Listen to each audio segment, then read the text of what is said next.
নমস্কার সুপ্রিয় তুলা রাশির দর্শক বন্ধুরা, তোমাদেরকে আমাদের ইউটিউব চ্যানেলে স্বাগতম। আজ রাত 3:40 বন্ধুদের তোমাদের বাড়িতে দুঃখের ঝড় উঠতে চলেছে। একটা এমন বেদনাদায়ক ঘটনা তোমাদের দরজায় কড়া নাড়বে, যা দেখে আর শুনে তোমাদের মন চমকে উঠবে। আজ আমি যে ভবিষ্যৎবাণী করতে যাচ্ছি সেটা তোমরা আগে কখনো শোনোনি, কারণ হয়তো পরমাত্মার ইচ্ছাও এমন যে তিনি তোমাদের জীবনে কিছু অন্যরকম করতে চেয়েছিলেন, কিন্তু ভাগ্যের খেলায় সেটা আলাদা রকম হলো। দেখো বন্ধু, আগামী 24 ঘন্টার মধ্যে আমি স্পষ্ট করে বলছি, তোমাদের কর্মের ঘণ্টা বেজে উঠবে। কারণ এই সময় আপনার কুণ্ডলিতে শনিদেব এবং বুধ গ্রহ মিলে এমন একটা যোগ তৈরি করছে যা আপনার কর্মের সব কাঁচা চিঠি খুলে দেবে। দেখবেন, ভয় পাবেন না, ঘাবড়াবেন না, কারণ সব সমস্যার ওষুধ ভয় পাওয়া বা ঘাবড়ানো নয়। আমার আপনার কাছে একটা ছোট্ট অনুরোধ, আপনি ছোট্ট ভিডিওটা শুরু থেকে শেষ পর্যন্ত মন দিয়ে অবশ্যই দেখবেন, কারণ বন্ধুরা, আগামী 24 ঘন্টার মধ্যে দুধের দুধ আর পানির পানি হয়ে যাবে। কিছু লুকানো গোপন রহস্য, কিছু লুকানো কুকর্ম আজ বেরিয়ে আসতে চলেছে, যা দেখার পর বন্ধুরা তুমি বিশ্বাসই করবে না কিভাবে আমার ভাগ্য এত খারাপ হয়ে গেছে। বলে মানুষের ভাগ্য মানুষ নিজের হাতেই লেখে, আর অনেক সময় যখন ভাগ্য পজিটিভ না হয়ে নেগেটিভ হয়, তখন আমাদের জীবনে নেতিবাচক প্রভাব পড়ে। দেখো বন্ধু, আমি স্পষ্ট করে বলছি, আগামী 24 ঘন্টা এমন হবে যে প্রতিটা সুখের জন্য তোমাকে তৃষ্ণা পেতে হবে। সুখগুলো হাত থেকে বালির মতো ফসকে যাবে, কিন্তু তুমি বুঝতেই পারবে না। আর যদি আজ তুমি আমার বলা সতর্কতা মেনে চলো, আমার দেওয়া উপায়গুলো অনুসরণ করো, আমার বলা চ্যালেঞ্জগুলো ভালো করে শুনে নাও বন্ধু, আমি পরের 24 ঘন্টার মধ্যে নিশ্চয়ই বলতে পারি যে তুমি তোমার জীবনের সেরা মুহূর্তগুলো কাটাবে। তাই আগে এই ছোট্ট ভিডিওটা লাইক দাও আর কমেন্ট বক্সে জয় শ্রী মহাকাল লিখে দাও। বাবা মহাকাল তোমার সব মনোকামনা পূরণ করবেন। এখন বন্ধু, পরের 24 ঘন্টার হিসাব নিকাশ নিজেই দাদাগুরু হাতে গ্রহের অবস্থানের ওপর ভিত্তি করে লিখেছেন। তাই বলছি, পরের 24 ঘন্টায় তোমার মনে একটা অজানা ভয় জন্ম নেবে, আর সেটা ভয় আপনার আত্মাকেও কেঁপে তুলবে। যেমন ভাবা যেতে পারে যে আপনি কাউকে হারাবেন, কেউ আপনাকে ছেড়ে চলে যাবে, কেউ জঘন্য কোনো রোগে আক্রান্ত হবে, কিংবা কারো জীবনে হঠাৎ বড় কোনো আর্থিক সমস্যা দেখা দেবে। এই ধরনের ভয় এখন আপনার মনে বাসা বাঁধবে। কিন্তু এর পিছনের কারণ কি? এর পিছনে কারণ হবে শনিদেবের ক্রোধ। বন্ধুদের বলছি, আপনাদের কোনো কিছুই অবহেলা করতে হবে না। এই সময় আপনার চারপাশে যা কিছু ছোট ছোট ঘটনা ঘটছে, ছোট ছোট কথাবার্তা হচ্ছে, সেগুলোকে আপনি হালকাভাবে নিতে পারবেন না। যদি ছোট ছোট জিনিসগুলো আপনার চোখে পড়ছে, তাহলে সেগুলোকে একদমই অবজ্ঞা করবেন না। বলছি বন্ধুরা, আজ রাতে আপনার বাড়িতে ঘন অন্ধকার নেমে এসেছে, এবং সেই অন্ধকারে এমন কিছু বেদনার্ত বাতাস বইবে যা আপনার বাড়ির প্রতিটি কোণে পৌঁছে যাবে। আপনার এক ছোট ভুলের কারণে পুরো পরিবারের শান্তি নষ্ট হতে পারে। তাই আমার বলা কথাগুলো মনোযোগ দিয়ে শুনবেন, কারণ সুখটাও তখন অনেক দূরে চলে যাবে। সুখ দূরে চলে যাবে, কারণ ভাগ্যের দরজা খোলা নেই। ভাগ্যের দরজায় রাহু আর কেতু পাহারা দিয়ে বসে আছে। দেখবেন, অনেকবার তুমি নিশ্চয়ই তোমার জীবনে এই অনুভব করেছো যে তুমি দিনরাত পরিশ্রম করছো, এবং সেই পরিশ্রমে তোমার পরিবার তোমার পাশে আছে, তোমার ঘনিষ্ঠ আত্মীয়রাও তোমার পাশে দাঁড়িয়েছে, কিন্তু এত পরিশ্রম করেও তুমি এগোতে পারছো না। তুমি টাকা কামানোর জন্য ছুটছো, টাকা আসছে না। সম্পর্কের পিছনে ছুটছো, সম্পর্ক টেকছে না। আর অনেকবার তুমি নিজেকে এতই ছোট মনে করেছো, নিজেকে এতটাই দোষ দিয়েছো, সেটা শুধু তুমি জানো। আর প্রতিটা সুখের জন্য তুমি দরজার সামনে দাঁড়িয়ে থাকো। তো বলি বন্ধু, সেই দরজায় এই মুহূর্তে রাহু আর কেতু পাহারা দিচ্ছে। আর যদি আগামী 24 ঘন্টার মধ্যে তোমার কাছে একটা ভালো খবর আসে, বুঝে নিও রাহু কেতু সেখান থেকে পাহারা তুলে নিয়েছে। বন্ধুরা, আকাশে থাকা সব 9 গ্রহ যখন কারো কুণ্ডলিতে একটুও হলেও হুলস্থুল করে, তখন সেই মানুষের পুরো জীবন বদলে যেতে বেশি সময় লাগে না। দেখো বন্ধু, আমি বলি, তোমার ভাগ্যে একটা বড় পরিবর্তন আসতে চলেছে, আর এই 24 ঘন্টা তোমাকে বুঝিয়ে দেবে কে তোমার সেকেলে আর কে শুধু ভাড়ামি করে, কোন জিনিসগুলো ছেড়ে দিতে হবে, আর কোন সত্যের মুখোমুখি হওয়া এখন জরুরি, কারণ সেটা তখনই সম্ভব বন্ধুরা, যখন তোমরা ভালো করে নিজের জীবন উন্নত করার দিকে মন দিতে পারবে। তবে দেখো, এই সময়ে তুমি অনেক বেশি চিন্তিত, আর সেই সমস্যার কারণ কি? তোমার অতিরিক্ত চিন্তা করা, অতিরিক্ত ভাবনা করা। দেখো, আমি তোমাদের একটা কথা বলি, বেশি ভাবনা করা ঠিক নয়। কারণ বন্ধুরা, এখন সময় চলছে সিদ্ধান্ত নেবার, আর যদি তুমি সময় মতো সিদ্ধান্ত না নাও, আর সময় তার সিদ্ধান্ত নিয়ে ফেলে, তাহলে তুমি কোথাও থাকতে পারবে না। অনেক সময় আজকাল অনেক মানুষ থাকে যারা তাদের জীবনের সিদ্ধান্ত নেওয়ার আগে পরিবারকে কি ভাবো, সমাজের কথা ভাবো, অন্যদের কথা ভাবো, কিন্তু ওরা কি কখনো তোমার ঘরে খাওয়ার জন্য আসে? ওরা কি কখনো তোমার কাছে এসে জিজ্ঞেস করে তুমি কেমন আছো? তাই বন্ধুরা, তোমাদের সমাজের কথা ভাবতে হবে না, পরিবারের কথাও ভাবতে হবে না, কারণ এই মুহূর্তে তোমার ওপরই তোমাকে প্রথমে গুরুত্ব দেওয়ার দায়িত্ব আছে। তোমাকে নিজের ওপর প্রথম ধাপ দিতে শিখতে হবে, কারণ যদি তুমি নিজেকে প্রাধান্য না দাও তাহলে তোমার সাথে বড় ধরনের প্রতারণা ঘটার সম্ভাবনাও আছে। বন্ধুদের আরেকটু বলি, দেখুন, যখন মানুষের কুণ্ডলী বা ভাগ্য ভালো করে না তখন সে প্রতিদিন কাঁদে, ছোট ছোট ব্যাপারে কষ্ট পায়। তখন থেকে অবশ্যই তার মনোযোগ আধ্যাত্মিক জিনিসের দিকে দিতে হবে, কারণ বাইরে যখন আমাদের সামনে পথ নিজে থেকে খুলে না তখন সেই পথ শুধুমাত্র পরমাত্মাই খুলে দিতে পারেন। সব থেকে আগে বন্ধু আমি বলি, আপনি যদি কোনো উৎসবের উপবাস না করেন বা ঈশ্বরকে বিশ্বাস না করেন তাতে কোনো সমস্যা নেই। দেখুন, সবাই তাদের ইচ্ছে মতো চলেছে, প্রত্যেকের আলাদা আলাদা জীবন আছে। কিন্তু দেখুন, যদি তুমি কোনো কিছুর উপবাস করতে চাও তাহলে অবশ্যই একাদশীর উপবাস করো। তুমি চাইলে তীর্থযাত্রা করো বা করো না, নাম জপ করো বা করো না, কোনো ভগবানের পুজো করো বা করো না, এতে কোনো ব্যাপার নেই। যদি তুমি একাদশীর উপবাস শুরু করো তাহলে তোমার গ্রহ তোমাকে শুভ ফল দেবে। তোমার নক্ষত্রের গতি এত সুখকর আর মিষ্টি হয়ে উঠবে যে তোমার জীবনে আকস্মিক দুর্ঘটনার নামও শেষ হয়ে যাবে। দুঃখ, ব্যথা, কষ্ট সব তোমার থেকে দূরে চলে যাবে। বন্ধুরা, তোমাদের জীবনে এই সময়ে আনন্দের এক বাক্স খুলতে চলেছে। পরবর্তী আগামী 24 ঘন্টার মধ্যে বন্ধুরা তোমাদের এমন এক খবর ফোন কলের মাধ্যমে আসবে যে তোমাদের পুরো বাড়ির সবাইকে মিষ্টি খাওয়াতে হবে। দেখো, এই খবরগুলো তোমাদের পরিবারের জন্য অনেক উপকারী হবে।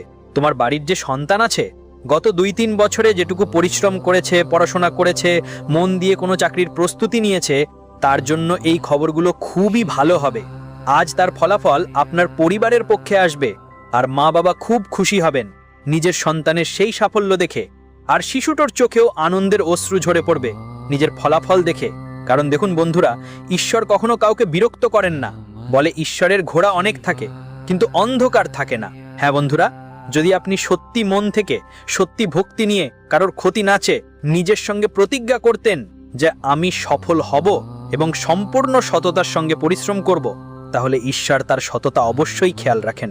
তবে দেখুন, আজকের সময়ের যুগ চলছে এই কালযুগ, আর এই কালযুগে প্রতিটা মোড়ে দূর থেকে অনেক অসাধু লোক বসে থাকে তাদের কৌশল নিয়ে। অসাধু লোকদের থেকে একটু দূরে থাকা ভালো, তাদের কাছে যাওয়ার চেষ্টা করো না, কারণ তারা ছল, মিথ্যা, বিদ্বেষ, লোভ এসব নিয়ে থাকে। তুমি যতটা পারো তাদের থেকে যতটা দূরে থাকবে ততই তোমার জন্য ভালো হবে। বন্ধুরা বলছে, তোমার পকেট এখন একটু ভরা থাকবে, কারণ তোমার কুণ্ডলিতে এই সময় ধন সম্পদ আর লক্ষ্মীর যোগ তৈরি হচ্ছে। এটা এমন একটা যোগ যা কারো কুণ্ডলিতে থাকলে তার কাজ অনেক ভালো হয়। যারা আটকে থাকে, টাকা পয়সার কারণে আটকে থাকে, তারা কাজ শুরু করলে টাকা নিয়ে বেশি চিন্তা করার দরকার নেই। আপনার পকেট খুব শীঘ্রই ভরে যাবে। আর বলি, যদি আপনি কোনো ভ্রমণের প্ল্যান করে থাকেন তাহলে মনে রাখবেন এখন ঠান্ডার সময় চলছে। সব থেকে প্রথম কথা, গরম কাপড় ঘর থেকে নিয়ে যাবেন অবশ্যই। কারণ মানুষ কেন ভ্রমণ করে? মানুষ ভ্রমণ করে নিজের মনের শান্তির জন্য, নিজের সুখের জন্য, নিজের জন্য। বন্ধুরা, সুস্থ ও মজার থাকার জন্য। তাই ভ্রমণের সময় যদি একটু কিছু সমস্যা হলে কারা কষ্ট পাবে? কষ্ট পাবে আপনি, তাই আমি আপনাকে জানিয়ে দিচ্ছি। বন্ধুদের উচিত তাদের পরিবারের সদস্যদের প্রতি খেয়াল রাখা। জানিয়ে দিচ্ছি, আপনার বাড়িতে এই সময়ে ছোট্ট বাচ্চাদের সঙ্গে সম্পর্কিত কোনো ভালো খবর আসতে পারে, যার কারণে বন্ধু, আপনার পুরো পরিবার একসাথে আনন্দে মাথা উঁচু করে নাচতে থাকবে। দেখুন বন্ধু, অনেকবার যখন কোথাও থেকে কষ্ট পাই তখন স্বাভাবিকভাবেই সেই কষ্টের পিছনে একটা ছোট্ট সুখের রাস্তা থাকে। আর যখন সেই রাস্তা শুধু সুখে ভরে যায় তখন সেই সুখ ধীরে ধীরে মানুষের জীবনেও ছড়িয়ে পড়ে, পুরা জীবনটাই বদলে দেবে। তোমাকে চিন্তা, স্বাস্থ্যের অবস্থা খারাপ হতে পারে এবং স্বাস্থ্যের অবস্থা খারাপ হওয়ার কারণে আপনার মন খুবই অস্থির থাকবে, আপনার শ্বাস নিতে কষ্ট হবে, আপনার অনেক ঝামেলা শুরু হয়ে যাবে, মুখোমুখি হতে হবে। আর একটা ছোট্ট ভুল আপনার সবকিছু নষ্ট করে দিতে পারে। আর আপনাকে একদমই অবহেলা করতে হবে না। দেখুন, যদি আপনার নিজের ভাই হয়, মা বাবা হন বা অন্য কেউ হয়, আর তাদের শরীরে কোনো সমস্যা দেখা দেয়, তাহলে সঙ্গে সঙ্গে ভালো কোনো হাসপাতাল দেখান, ভালো কোনো ডাক্তারের পরামর্শ নিন। কারণ আজকাল অবহেলা করার সময় আমাদের কারণেই। একটা ছোট্ট অবহেলা সবকিছু শেষ করার জন্য যথেষ্ট হতে পারে। তাই বন্ধুরা, কোনোভাবেই অবহেলা করবেন না। আর হঠাৎ করে আপনার বাড়িতে কিছু অতিথি আসতে পারে। দেখুন, আমাদের হিন্দু সনাতন ধর্মে বলা হয়েছে অতিথি দেবো ভব, অর্থাৎ অতিথি মানে ঈশ্বরের মতো। কিন্তু এই সময় আপনার বাড়িতে যে অতিথিরা আসছে তারা ঈশ্বর না, বরং আপনার জন্য কাল হয়ে আসছে, আপনার জন্য রাক্ষস হয়ে আসছে। আসলে আপনার ছেলের বিয়ে কত 2-3 বছর আগে যেখানেই হয়েছে সেখান থেকেই কিছু অতিথি আসতে পারে এবং আপনার বাড়িতে আগুন ধরিয়ে দিতে পারে। আজকের সময়টা এমন হয়ে গেছে যে ধরুন আপনার পরিবার খুব ভালোবাসা নিয়ে সুখে আছে, তারা জীবনটা অনেক ভালো কাটাচ্ছি, মনও একদম খুশি। তারপর ওরাই এসে ঝগড়া শুরু করে, ওরে বন্ধু, তুই তো নিজের স্বামীর সঙ্গে অন্য ঘরে চলে যা, ওরে তোর পরিবার তো অনেক বড়, তুই কিভাবে সামলাও? ওরে তোর পরিবার তো একদম সাপোর্ট করে না। ওরে তুই তো নিজের জীবনটাও তো বাঁচাতে হবে। এই ধরনের ভাবনা পরিবারে ছড়ানোর কাজ করবে ওই অতিথিরা। এদের নিজের বাড়ি থেকে একদম দূরে রাখতে হবে, কারণ এরা সবকিছু ভাঙতে আসে। তোর সম্পর্ক, তোর পরিবার, তোর স্বপ্নগুলো তোমাদের নিজের মানুষদের জন্য। তাই বন্ধুরা, আমি তোমাদেরকে বলবো যে এই অতিথিদের থেকে একটু সাবধান থাকা ভালো। এবং ব্যাংকের কাজ নিয়ে তুমি কিছুদিন ধরে অনেক ঝামেলায় ভুগছো। ব্যাংকে তুমি কোনো লোনের জন্য আবেদন করেছিলে, আর সেই লোন নিয়ে তুমি অনেক চিন্তিত ছিলে। তুমি সব কাগজপত্র জমা দিয়েছো, সব টাকা জমা দিয়েছো, কিন্তু যে কোনো এজেন্টের মাধ্যমে তুমি লোন নিচ্ছ, সে তোমার সাথে প্রতারণা করতে পারে। দেখো বন্ধুরা, আজকাল মানুষরা দেখানোর জন্য জীবনযাপন করতে লোন নেওয়ার উপর নির্ভর করছে, কিন্তু আমাদের গুরু কি বলেন ঠিক সেটাই বলেন। যতটুকু চাদর ততটুকুই পা ফেলা উচিত। কখনোই আমাদের অতিরিক্ত ভান করতে হয় না, কখনোই আমাদের নিজের থেকে বড় দেখানোর চেষ্টা করা উচিত নয়। দেখো বন্ধু, আজ রাত ঠিক 2:50 তোমার আত্মা তোমার সামনে দাঁড়াবে, আর তুমি নিজেকেই লড়াই করতে দেখতে পাবে। সম্পর্কের ভুল বোঝাবুঝি, কাজের ব্যাঘাত, মনের মধ্যে নীরবতা, এসব মিলে একটা ঘন অন্ধকার তৈরি করবে, যা তোমাকে ভিতর থেকে ঝুঁকিয়ে দেবে। দেখো বন্ধু, অনেক সময় মনোমালিন্য এমন হয় যা ভিতরে থেকে আমাদের কাঁপিয়ে দেয়। মনে হবে যেন তোমার চারপাশে নেতিবাচক পরিবেশ তৈরি হয়ে গেছে। তোমার ভাগ্যে একটা বড় পরিবর্তন আসছে, খুশি থাকা এখন দূরের কথা মনে হবে। কিন্তু এই 24 ঘন্টা তোমাকে শেখাবে কে তোমার সত্যিকারের বন্ধু, কে শুধু ঢাকঢোল বাজাচ্ছে, কি কি জিনিস ছেড়ে দিতে হবে, আর কোন সত্যের মুখোমুখি হওয়াটা এখন জরুরি। ব্যথা অবশ্যই লাগবে, কিন্তু সেই ব্যথাই আগামী দিনে তোমার জন্য নতুন একটা পথ, নতুন সুযোগ আর নতুন বোঝাপড়া নিয়ে আসবে। তো এই অন্ধকার আসলে আসন্ন আলোয়ের আগাম সংকেত। বন্ধুদের বলছি, স্বপ্ন পূরণ করতে হলে তোমাকে তোমার কমফোর্ট জোন ছেড়ে আসতে হবে। জোন মানে তোমাকে তোমার ঘর ছেড়ে যেতে হবে। দেখো, আজকের দিনে কেউ যদি তোমার সঙ্গে কথা বলে, তাহলে তোমার অবস্থান দেখে কথা বলবো। মানুষ তোমার বাড়িতে এলে তোমার বাড়িটা দেখে যাবে। এখন সেই যুগ গেল যখন মানুষ হৃদয়ে সম্পর্ক ধরে রাখতো। তুমি গরিব হলে তারা গরিব অবস্থায় তোমার সঙ্গ দেবে, এই ভুল ধারণাটা মন থেকে পুরোপুরি ফেলে দাও। বন্ধুদের বলছি, তোমার মনে হবে যেন পৃথিবী তোমার বিরুদ্ধে হচ্ছে, আর যাদের ওপর তোমার বিশ্বাস ছিল তাদের মুখে আজ একটা অজানা ছায়া থাকবে যা তারা লুকাচ্ছে। প্রায়ই যখন বাড়িতে কোনো কথা হয় আর পুরো পরিবার একসাথে বসে, তুমি নিশ্চয়ই অনুভব করেছো যে কেউ তোমার সামনে বসে আছে কিন্তু তার মুখ খুলছে না। তার একটা আলাদা রকমের ভাব আছে, সে কিছু বলতে চাইছে কিন্তু বলতে পারছে না। তুমি নিশ্চয়ই দেখেছো কখনো কেউ লুকাচ্ছে বা ডরাচ্ছে বা কিছুটা ভয় পেয়েছে। কিংবা পরিবারের মধ্যে যদি এমন কেউ তোমার চোখে পড়ে, তাহলে তাড়াতাড়ি তার কাছে গিয়ে কথা বলো। যদি তোমার কোনো সমস্যা থাকে বা কিছু বলতে চাও, বলো। বন্ধু দেখো, এই মুহূর্তে বাড়ির যারা বর্ণিল, তারা বাড়ির প্রতিটি মানুষের অনেক সাহায্য করবে, প্রত্যেককে অনেক প্রশংসা করবে এবং সম্মান দেবে। দেখো, বলো, আমি বলবো এই সময়ে তোমার অবশ্যই কোনো কুলদেবীর মন্দিরে যাওয়ার প্ল্যান করা উচিত, কারণ কুলদেবীর মন্দির থেকেই তোমার জীবনে সুখের পথ এখন খুলতে চলেছে। আর বন্ধুদের, আমার কথা মনে রেখো, জীবনে দুই ধরনের বন্ধু খুব জরুরি। এক ধরনের যেমন কৃষ্ণ, যিনি নিজের লড়াই না করেও তোমার জন্য জয় এনে দেন।